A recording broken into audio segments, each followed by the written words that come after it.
What you are about to experience is out of this world. Politics, history, and of course, a lot of entertainment. It's time to rock it with the Docket. Hey, what's going on, everybody? It's Kyle Dockery with the Dockery Docket. We are here with another fantastic episode of the Dockery Docket. I'm excited to be here, and I hope that you are excited to be here as well. And if you are excited to be here as well, make sure to go down below, hit the like button, hit the subscribe button, so then you never miss one of my videos. Now, all of Kamala's lies doesn't say that Trump had the best night ever, and that he only told the truth. Nope, that's not true at all. This debate for Trump was just a bunch of failed opportunities, and Harris was so ready to get smacked by Trump, but then he would see something shiny and start chasing after it. These were the best moments for Kamala Harris, as Kamala Harris had a plan to get under Donald Trump's skin.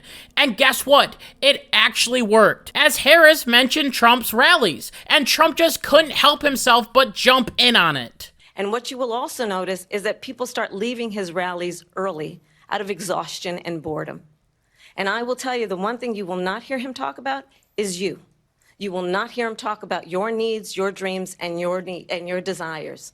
And I'll tell you, I believe you deserve a president who actually puts you first, and I pledge to you that I will. Vice President Harris, thank you. President Trump, on that point, I want to get your response. Well, I would like to respond. Let me just ask, though, why did you try to kill that bill, and successfully so? That would have put thousands of additional agents and officers on the border. First, let me respond as to the Please. rallies.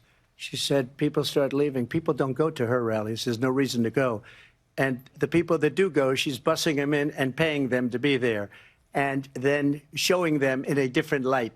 So she can't talk about that. People don't leave my rallies. We have the biggest rallies, the most incredible rallies in the history of politics. That's because people want to take their country back. Harris was able to get Trump away from talking about immigration and instead talking about his rallies, something that was not important at all to this debate. And Harris is just able to sit back and laugh because, well, she got him, and she got him good.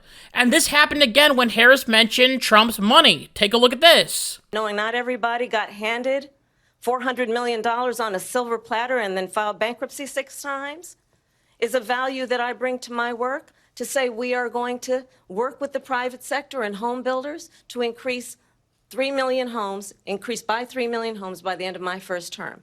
My work that is related to having a friend when I was in high school who was sexually assaulted by her stepfather. President Trump, your Well, response? first of all, I wasn't given $400 million. I wish I was. My father was a Brooklyn builder, Brooklyn, Queens, and a great father, and I learned a lot from him. But I was given a fraction of that, a tiny fraction, and I built it into many, many billions of dollars, many, many billions. And when people see it, they are even surprised. Harris was talking about her values and flip-flopping on different issues like fracking. This would have been a perfect time for Donald Trump to smack her upside the head, or say something funny like, yeah, I'm really rich, but let's talk about what's important right now. But instead, he gets distracted and starts talking about his money. It was infuriating. And this was a great moment for Kamala Harris. She found out what got under Trump's skin and used it to her advantage. Along with that, in this debate, the topic of immigration came up multiple times. According to my research, Trump talked about immigration a grand total of about 8 times, which it seemed like a lot more. That's why I said around 8 times, because I may be wrong about that, but he talked about it a lot. Now, recently there was a story in Springfield, Ohio, where since 2020, 60,000 illegal immigrants have been sent into the city of Springfield, Ohio, and someone claimed that these immigrants were stealing people's pets and using them for food.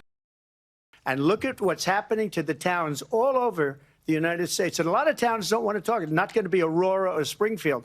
A lot of towns don't want to talk about it because they're so embarrassed by it.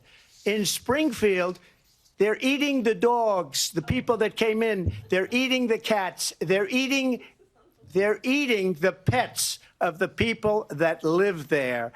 And this is what's happening in our country, and it's a shame. Now, there are 2 ways that you can look at this situation and this story. You can look at it with annoyance and be like, why on earth would Trump say that? Or you could take it as, well, the people of Springfield, Ohio are actually suffering, so why not bring it up? My first reaction was to scream no at the TV. Trump could have explained this so much easier. Trump could have talked about Colorado, where immigrants are taking over different apartment complexes and actually harassing people. We have that on video. We know that for sure that people are doing that. And I believe that that would have been a better attack because we don't know if this pet story is true, and more than likely, it's not true at all. More than likely, these immigrants were killing ducks in the park, which isn't as bad as pets. But if Trump were to use this Springfield situation, he could have said, look at what is happening in Springfield, Ohio. The Kamala Harris and Joe Biden administration have sent in 20,000 immigrants, and there are rumors that they are eating and stealing people's pets. This might not be true, but it's just a rumor. The problem with this statement is that it sounds so wacky and so untrue that people start to ignore it and ignore the actual situation that is going on in Springfield, Ohio right now. As I already said, the Joe Biden administration and Kamala Harris have sent in 20,000 people into a city of 60,000. Now, I don't care how kind of a city you are. That is a lot of people. Where do you put them? Where are they going to live? What are they going to eat? Are any of them sick, and do they need help? Along with that, another problem that is happening in this city is that the government is giving these people driver's license. And these people aren't trained or educated on how to drive, which is leading to car accidents and people to be getting killed or seriously injured. The situation is getting so bad that Governor Mike DeWine sent law enforcement and millions of dollars in healthcare resources to the city. This surge of citizens affects everyone in the community. People from Haiti have a different culture than the people of Ohio, and that's perfectly fine. It just puts stress on the city. But here's the good thing about this whole situation. People are starting to make memes about Springfield, Ohio. And guess what? Even though it is a wacky thing to say, and it made Trump look dumb, Trump has exploded this into a bigger meme all over social media. People are talking about cooking up their cats, or pets escaping Ohio.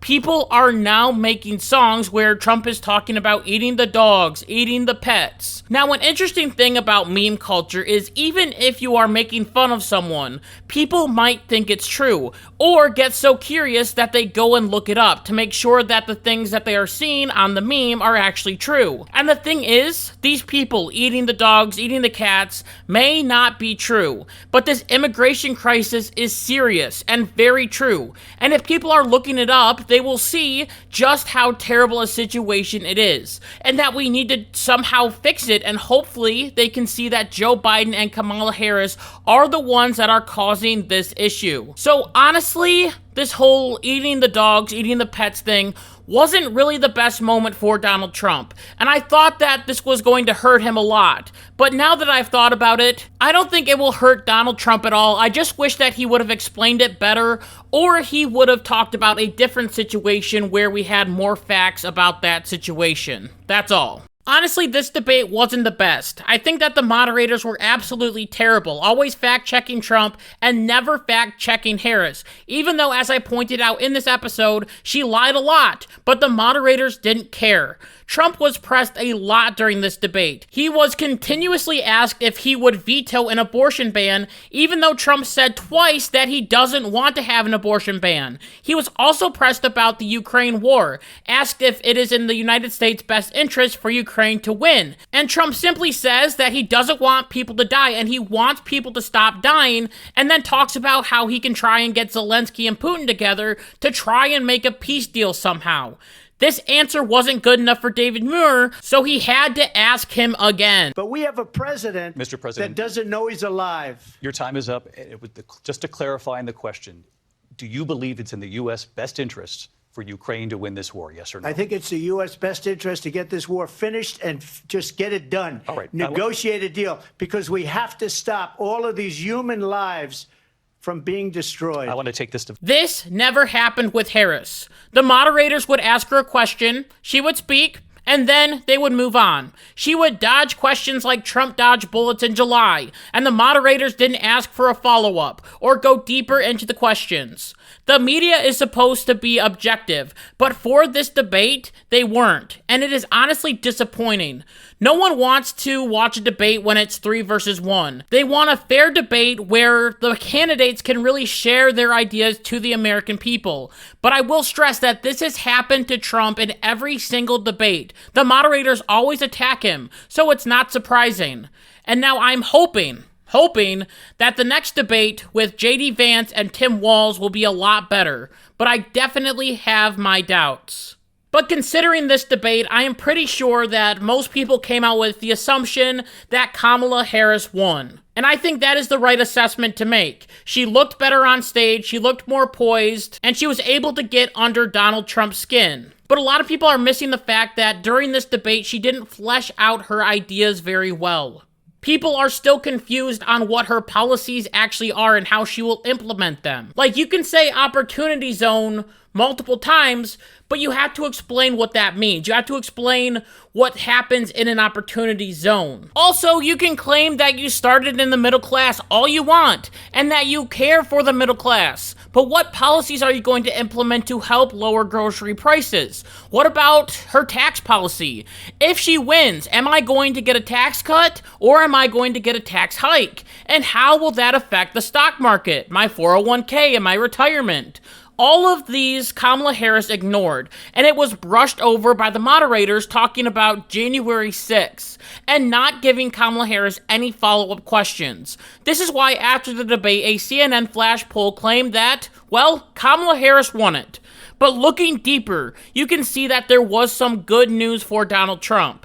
As the poll says, 43% of people claimed Trump had a better understanding of their problems, while only 39% said Kamala Harris did. Along with that, according to CNN, voters who tuned in gave Trump a 20-point advantage over Harris after the debate on handling of the economy, 55% to 35%, a margin that's slightly wider than his pre-debate edge. The article continues by saying, debate watchers also gave Trump a 23-point advantage over Harris when it comes to whom they trust to handle immigration, and a 6-point edge on handling the role of commander-in-chief. But they gave Harris a 9-point advantage on protecting democracy and a 21-point advantage on whom they trust to handle the issue of abortion. Right now, it looks like Trump is winning on the big issues that could flip this election his way. We just have to see and hope that he can remain focused and hit Kamala Harris where it hurts. And with that, I just want to thank you so much for watching this episode of the Dockery Docket. And until next time, like my mom always says, be good, be kind, be loving, goodbye.